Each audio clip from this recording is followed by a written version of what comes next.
식사를 할 때 배에 가스가 많이 찬다거나 아니면 변비 혹은 설사를 겪는다거나 아니면 음식을 먹고 소화가 잘 안 되는 느낌을 자주 받는다고 하면 이분들은 2번 식단, 편단지 2, 3, 5, 3, 3, 4 이 해당하는 식단에서 하나를 더 추가해야 됩니다. 그게 뭐냐? 바로 저는 10,000명 이상의 다이어트 커뮤니티를 운영하고 있고요. 운동 강사들 대상으로 다이어트 강의를 하고 있습니다. 또한 다이어트 식단 브랜드 틴키토와 무설탕 한식 브랜드 제로밥상을 운영하고 있습니다. 다이어트가 어렵다고요? 제가 평생 날씬한 몸으로 살게 해드리겠습니다.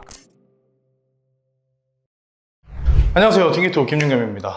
칠판 앞에 서는 게 되게 오랜만인데 오늘 아주 오랫동안 고민했던 모두가 편하게 다이어트 할 수 있는 방법, 그 방법을 이제 막 결론을 내려가지고 여러분들한테 한번 싹 정리해서 알려드리려고 하는데요. 저희 채널 보시는 구독자들 대부분이 다 다이어트 중일 거라고 혹은 다이어트를 너무 잘하고 싶은 사람일 거라고 생각을 합니다. 근데 사실 뭐 저희 단톡방이나 유튜브 댓글 같은 거 보면은 다이어트를 하고는 있지만 너무 편하고 너무 쉽고 아무렇지 않게 살 뺐다는 사람은 거의 못 본 것 같아요. 대부분이 다 다이어트 할 때 유지하기가 힘들다거나 아니면 열심히 하는데 살이 안 빠진다거나 그런 문제를 거의 다 겪고 있는 것 같습니다. 그래서 이분들을 어떻게 해결하면 될까, 정말 많은 논문과 그리고 정말 많은 AI와의 대화 이런 것들을 통해서 여러분들의 케이스를 굉장히 다양하게 나누고 이 다양한 케이스별로 어떻게 하면 살을 제일 빨리 쉽게 뺄 수 있는지를 연구를 오랫동안 했었는데요. 오늘 영상에서 그 정리된 내용을 전부 다 알려드리려고 합니다. 자, 그럼 바로 본론으로 들어가 볼게요. 일단 저희 채널에서는 키토제닉 다이어트, 기본적으로 저탄수 식단을 강력하게 추천을 하고 있습니다. 그리고 이렇게 하면 살이 빠진다는 건 이제 누구나 다 알아요. 간헐적 단식, 저탄수. 당연히 이렇게 하면 지방을 합성하는 인슐린이 떨어지고 지방 분해가 활성화되면서 살이 빠질 수밖에 없습니다. 근데 결정적인 문제가 하나 있어요. 그게 뭐냐면 힘들다는 거예요. 오래 지속하기가 어렵습니다. 특히 가공식품, 일반식 이런 거 많이 먹어본 사람들은 처음에 저탄수와 공복에 적응하는 게 너무 힘들어요. 근데 사실 저 같은 경우는 20시간에서 24시간 정도 단식을 하면서 식단을 유지하는데 큰 어려움을 못 느낍니다. 왜냐? 제 몸에 맞는 방법을 터득했기 때문이에요. 그래서 오늘 여러분들이 지금 어떤 상태이고 그 상태별로 어떤 식단을 어떻게 해야 되는지를 제가 아주 면밀하게 분석해서 결론을 내드리겠습니다. 자, 일단 기준은 총 3가지예요. 자, 1번 대사 속도, 2번 인슐린 저항성, 3번 초보자. 이렇게 기준을 3가지로 나누고 여러분들이 이 기준 중에서 어디에 해당하는지를 이따 설명할 체크리스트를 보면서 확인해 볼 수 있을 거예요. 일단 대사 속도부터 먼저 설명을 해볼게요. 대사 속도는 크게 보면 느린 대사와 빠른 대사가 있습니다. 그리고 그 중간에 가장 이상적인 균형 대사가 있어요. 이름부터 되게 직관적이죠. 대사가 느린 사람, 빠른 사람, 적당한 사람. 느린 사람, 빠른 사람 둘 다 안 좋은 거고요. 균형 대사만 유일하게 좋은 겁니다. 보통 사람들이 빠른 대사라고 하면 대사가 빨라서 살이 잘 빠진다고 생각을 하는데 그렇지도 않아요. 빠른 대사들은 대사가 너무 빨라서 체지방을 연소하는 데 필요한 미네랄들도 너무 빨리 소모해버리기 때문에 정작 살이 빠져야 될 순간에 그 재료들이 없는 경우가 많아요. 그래서 빠른 대사들도 균형 대사가 되려고 노력을 해야 됩니다. 느린 대사는 말할 것도 없죠. 우리가 음식을 먹고 소화, 흡수해서 에너지로 쓰고 없애는 이 모든 과정을 다 대사라고 하는데 이 과정이 느리니까 당연히 살이 안 빠지고 잘 찌는 건 당연한 얘기겠죠. 그래서 이 느린 대사자들도 살이 안 빠지고 빠른 대사자들도 살이 안 빠집니다. 자, 2번째 기준은 인슐린 저항성이에요. 우리 채널에서 너무 많이 얘기했기 때문에 아마 다 알 거라고 생각을 하지만 인슐린 저항성이 있으면 어떻게 되느냐, 지방 분해가 억제되고요, 지방 합성이 늘어납니다. 쉽게 말해서 살이 잘 찌는 체질이란 거예요.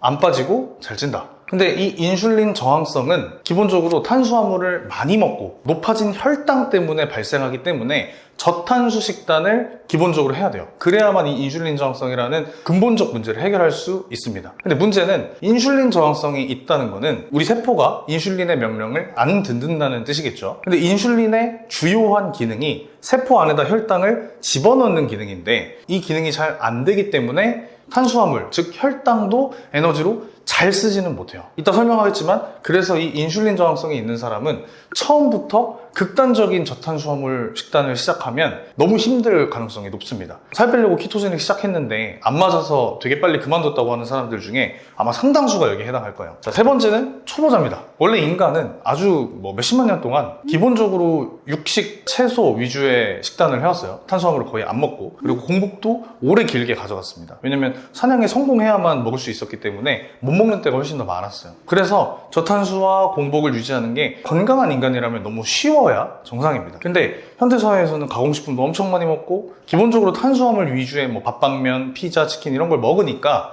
저탄수 식단과 간헐적 단식에 적합한 신체 기능을 많이 잃어버린 분들이 있어요. 그래서 우리는 이 세 가지 기준, 정확히는 하나, 둘, 셋 포함해서 이 5가지 기준에 따라서 여러분들이 식단을 어떻게 가져가야 하는지 제가 한번 설명을 드려볼게요.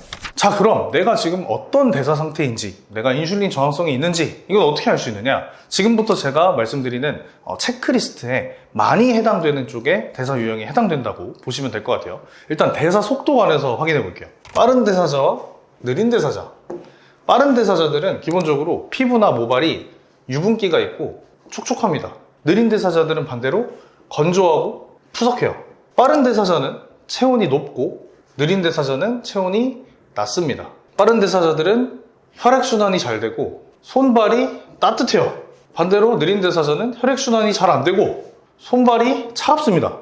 비슷한 이유로 뭐 혈압도 이쪽이 훨씬 높고 이쪽이 혈압이 더 낮겠죠. 그리고 빠른 대사자들의 특징은 체내의 나트륨 농도가 높다는 건데 그렇기 때문에 담백한 음식을 좋아합니다. 반대로 느린 대사자들은 체내 나트륨 농도가 낮은 특징이 있어서 짭짤한 음식을 좋아해요. 그리고 매운 음식을 좋아하는 특징도 있죠. 특징들을 보면 알 수 있겠지만 기본적으로 체온이 높기 때문에 땀이 많이 나고요. 소변은 적게 나옵니다. 느린 대사자들은 땀은 적게 나오고 소변이 많이 나오는 특징이 있어요. 전반적으로 이쪽이 약간 열이 많은 사람, 그리고 이쪽은 열이 적은 사람이라고 볼 수 있겠죠. 아마 다이어트가 잘 안 되는 많은 분들이 이 느린 대사에 해당하는 경우가 많을 것 같아요. 특히나 30대에 들어선 여성분들 같은 경우는 느린 대사인 분들이 거의 한 70%는 되는 것 같더라고요. 지금 이 과정에서 여러분들이 어떤 대사 유형에 해당하는지 먼저 확인을 한번 해보시고 지금부터는 인슐린 저항성이 있는지 없는지를 문답을 통해 확인해 보겠습니다. 인슐린 저항성은 지금부터 불러드릴 15가지 특징이 있는데 이 중에 해당하는 개수에 따라서 여러분들의 인슐린 저항성의 정도를 확인할 수 있을 것 같아요. 0개에 해당하는 사람은 인슐린 저항성이 전혀 없는 거니까 안심하시면 되고 1개에서 4개는 인슐린 저항성 초기, 5개에서 9개는 인슐린 저항성 중기, 10개에서 15개에 해당한다. 그러면 이제 인슐린 저항성이 굉장히 심하다고 보시면 될 것 같습니다. 자, 지금부터 하나씩 확인해 볼게요. 첫 번째, 식사 후에 금방 배가 고파진다. 두 번째, 식사를 거르면 짜증나고 예민해진다. 세 번째, 짜게 먹을수록 물이 더 많이 먹힌다. 네 번째, 식사 후에 갑자기 피곤할 때가 있다. 다섯 번째, 당뇨병이나 저혈당 관련한 가족력이 있다. 여섯 번째, 기분이 수시로 변한다. 일곱 번째, 오후가 되면 쉽게 피곤해진다. 여덟 번째, 저지방식 다이어트를 오래 해봤다. 아홉 번째, 콜레스테롤을 낮추는 약물을 복용 중이다. 열 번째, 하루에 7시간 이하로 잔다. 11번째, 고혈압이 있다. 12번째, 6개월 사이에 갑자기 뱃살이 늘었다. 13번째, 갑자기 체중이 늘었다. 14번째, 단 음식, 밀가루를 좋아한다. 15번째, 심장병, 다낭성 난소증후군, 통풍 등의 가족력이 있다. 이 중에서 지금 여러분들한테 몇 개가 해당되는지 한번 확인해보시고 나의 인슐린 저항성의 정도를 가늠해보시면 좋을 것 같아요. 자, 여기까지 됐으면 이제 여러분들의 몸 상태가 어떤지 대충 확인이 되셨겠죠? 그럼 지금부터 아까 설명한 그 5가지 카테고리별로 여러분들이 어떤 식단을 해야 되는지 제가 설명을 드리겠습니다. 첫 번째는 균형대사 혹은 빠른 대사에 해당하는 분들이에요. 이분들은 그냥 바로 정석 키토제닉 하면 됩니다.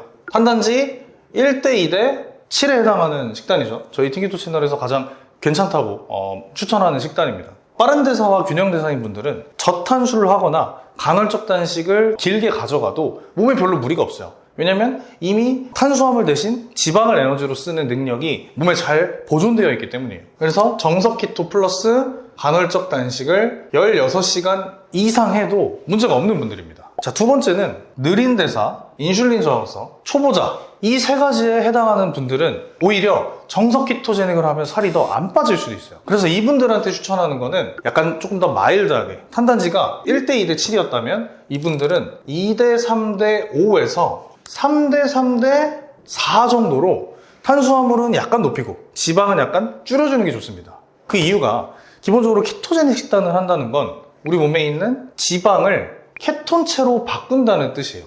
그리고 이 케톤체를 태워서 에너지로 만든다는 뜻입니다. 우리 몸에서 지방으로 케톤으로 바꾼 다음에 이 케톤이 에너지로 바뀌는 이 연소 과정, 이 캡톤의 연소 과정까지 이루어져야 키토제닉을 했을 때 살이 잘 빠지는 건데, 문제는 이 느린 대사에 해당하는 분들은 이 캡톤을 에너지로 잘 못 태웁니다. 그래서 키토제닉 식단을 해도 케톤체도 잘 나오고 혈당도 낮게 유지가 되는데 살은 안 빠지는 이상한 현상이 펼쳐지는 거예요. 그래서 키토제닉하고 살 안 빠졌다고 하시는 분들이 아마 상당수가 저는 여기에 해당할 거라고 봐요.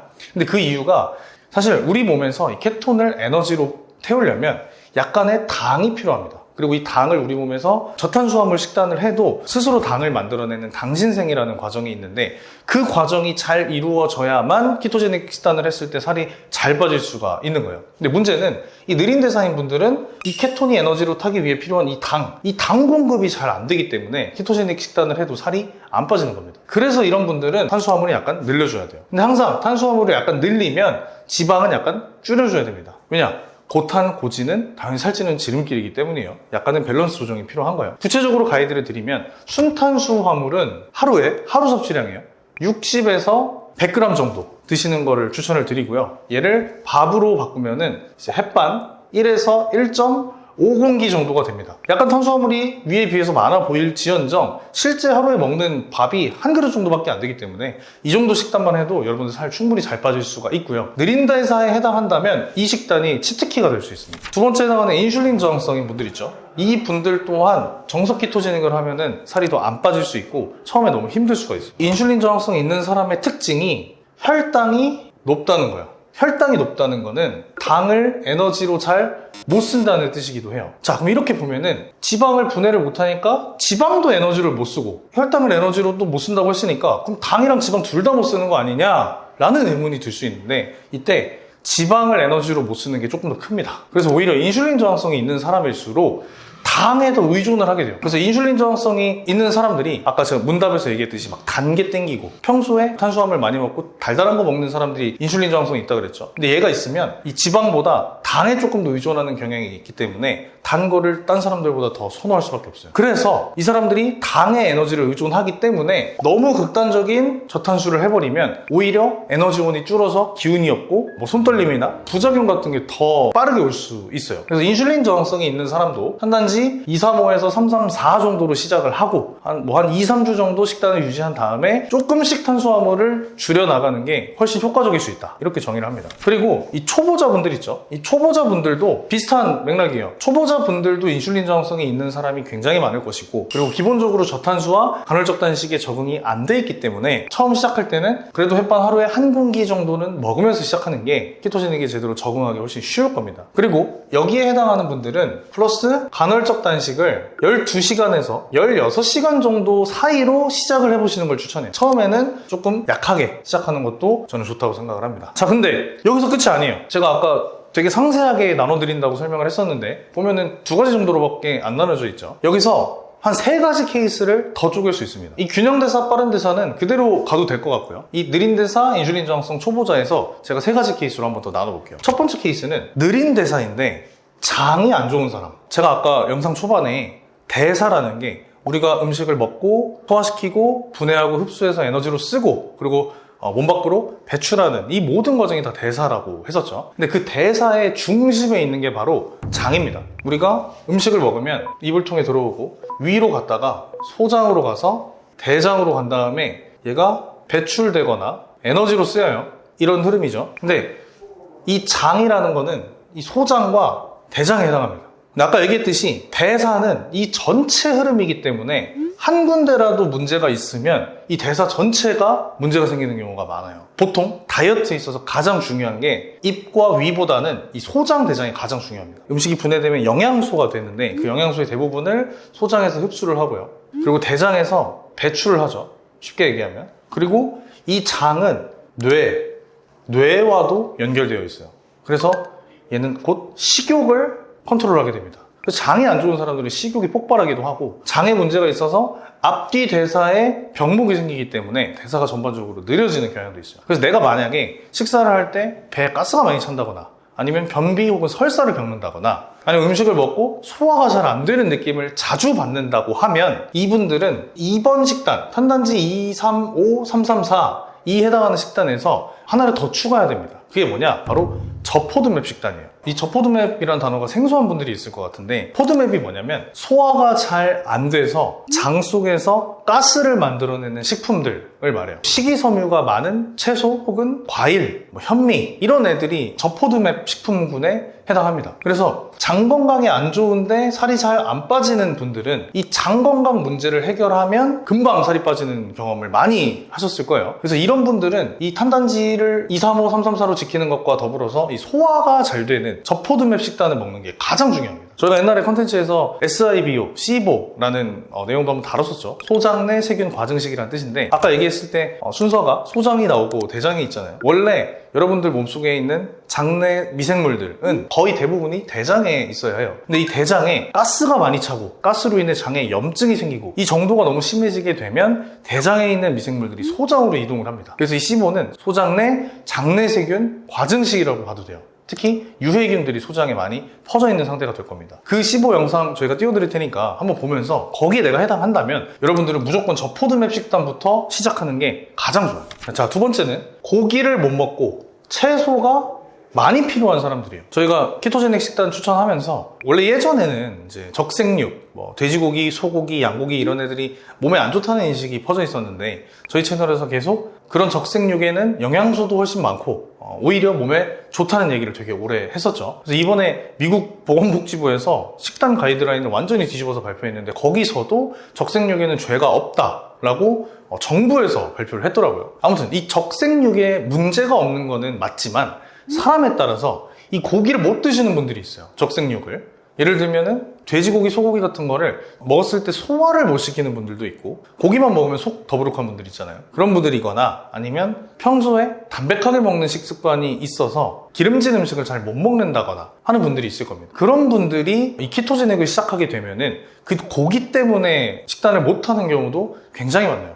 그런 분들은 사실 그 적색육을 백색육, 닭고기나 아니면 지방이 있는 생선으로 대체해서 드시는 게 가장 좋습니다. 근데 닭고기나 생선 위주이면서 이 키토제닉의 성격들을 모두 유지하고 있는 식단이 바로 지중해식 키토예요. 이 지중해식이 건강에 좋다는 거는 거의 대부분 사람들이 알고 있죠. 올리브유, 채소, 혹은 생선 위주의 그런 식단들, 그런 지중해식 식단 개념의 키토제닉을 적용한 게 바로 이 지중해식 키토입니다. 그리고 이런 식단의 장점은 기본적으로 탄수화물이 적으면서 채소도 높기 때문에 일반적인 식단보다 혈당 스파이크가 훨씬 덜 옵니다. 우리 맨날 이제 혈당을 덜 올리려면 채소를 먼저 먹으라고 얘기를 많이 하죠. 근데 이 식단 안에 채소가 굉장히 많이 들어있기 때문에 다른 식단들에 비해서도 혈당 스파이크 방지 효과가 가장 크다고 할 수 있어요. 세 번째는 유지어터들입니다. 그리고 지속 가능성이 중요한 분들. 나는 살을 급하게 빼고 싶지 않고 천천히 빼고 싶다거나, 아니면 어느 정도 목표하는 만큼 살을 빼긴 했으니 이 상태로 건강하게 힘들지 않게 유지하는 게 중요하다. 그런 분들이 여기에 해당하겠죠. 이런 분들한테 제가 가장 추천하는 거는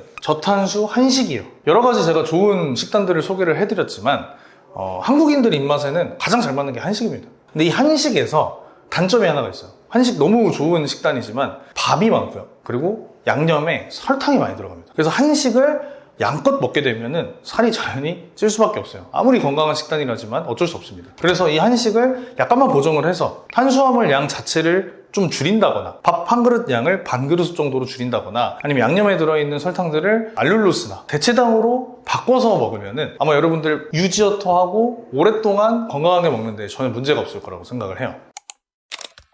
자, 근데 지금 이렇게 5가지 카테고리, 그리고 그 안에 세분화까지 해가지고 여러분 어떤 식단을 해야 되는지 한번 소개를 드렸는데, 굉장히 고민을 많이 하고 정리를 했지만, 정리를 하는 저조차도 이걸 보면서 되게 복잡하고 이걸 유지하기가 힘들겠다는 생각을 많이 했어요. 매번 이렇게 탄단지 비율을 체크하는 것도 어려울 것이고, 저포드맵에 해당하는 식재료를 구분해서 요리하는 것도 힘들고, 그리고 지중해식에 맞는 식재료들 선별하고 한식에서 다 대체당으로 바꿔서 요리하는 그런 것들도 너무 힘들다고 느꼈습니다. 이대로 파는데도 사실 찾기가 굉장히 힘들죠. 그렇다고 틴키토 도시락으로 먹자니 사실 오리지널 정석 키토제닉은 있지만 여기 해당하는 거는 저포드맵이나 지중해식 키토 같은 것도 없을 것이고, 그러다 보니 여러분들이 식단하기가 되게 어려울 것 같다는 생각을 했어요. 그래서 저희가 틴키토와 바이오컴에서 지금 장장 6개월 동안 연구를 진행한 끝에 여러분들 상태에 맞춤형으로 식단을 고를 수 있도록 식단 라인업 2가지를 출시했습니다. 첫 번째는 바로 저포드맵 식단이고, 두 번째는 지중해식 키토. 저희는 다른 말로 슬로우 에이징 식단으로 이름을 붙였어요. 하나씩 설명을 드리면 아까 말씀드렸다시피 장에서 가스를 만드는 포드맵 식재료를 전부 다 제거한 식단입니다. 그래서 일단 먹으면은 소화가 굉장히 잘 된다는 걸 느낄 수 있을 것 같아요. 키토제닉 하시는 분들은 아시겠지만 카니보어 혹은 카니라이스라는 식단이 있어요. 카니보어는 적색육 위주로 먹는 식단이고 카니라이스는 적색육에 흰 쌀밥을 추가한 식단이라고 보시면 됩니다. 근데 이 저포드맵 식단은 카니라이스와 비슷하게 만든 식단이라고 보시면 될 것 같아요. 카니라이스이기 때문에 쌀밥이 들어있어서 느린 대사, 인슐린 저항성, 초보자에게 적합한 순탄수 량을 저희가 설계를 했고요. 그리고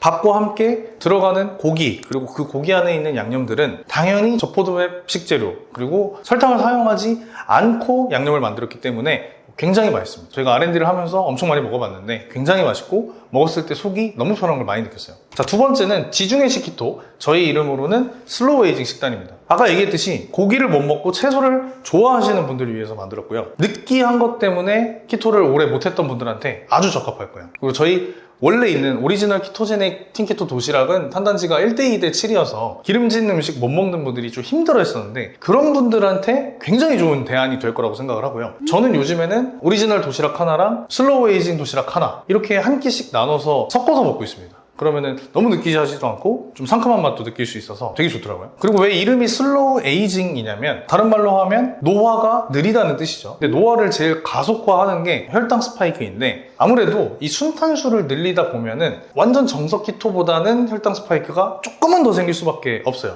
근데 그거를 막기 위해서 신선한 채소 위주로 만들어냈고 소량 들어가는 탄수화물 또한 통곡물이나 잡곡류를 섞어서 만들었기 때문에 혈당 스파이크가 훨씬 덜할 수밖에 없습니다. 그리고 노화를 많이 방지해주는 채소, 이 안에 있는 미네랄, 비타민, 그리고 파이토케미컬 이런 성분들로 항산화 효과를 많이 담았고요. 요즘 좀 늙는 것 같다거나 약간 노화가 신경 쓰시는 분들한테도 가장 좋은 식단이 될 것 같아요. 이전에 저희가 원래 보유하고 있던 틴키토 시그니처 도시락은 딱 이 저탄수 한식에 해당을 하죠. 무설탕 한식 컨셉으로 만들었고 탄단지도 235에서 334 정도로 맞춰놨기 때문에 유지를 하고 싶으신 분들한테는 아마 시그니처가 가장 적합할 겁니다. 아마 다이어트를 하면서 그리고 특히 키토제닉과 간헐적 단식을 하면서 적응기 때 굉장히 힘들었던 분이 많을 것 같아요. 실제로 저도 키토제닉 처음 할 때 탄수화물을 너무 줄이는 게 적응이 안 돼서 굉장히 힘들었던 기억이 나는데 그때 엄청 많은 시행착오를 겪었습니다. 그리고 그때 겪었던 시행착오 그리고 유튜브를 하면서 여러분들의 의견을 다 들으면서 취합한 정보 그리고 제가 공부한 것들 이 모든 것들을 다 종합해서 만든 저포드맵 그리고 슬로우 에이징 식단이기 때문에 키토제닉의 효과는 그대로 가져가면서 덜 힘들고 싶은 분들한테는 아마 최적의 대안이 되지 않을까 생각을 하고요. 특히나 장이 안 좋은 분들은 꼭 무조건 이 저포드맵 식단으로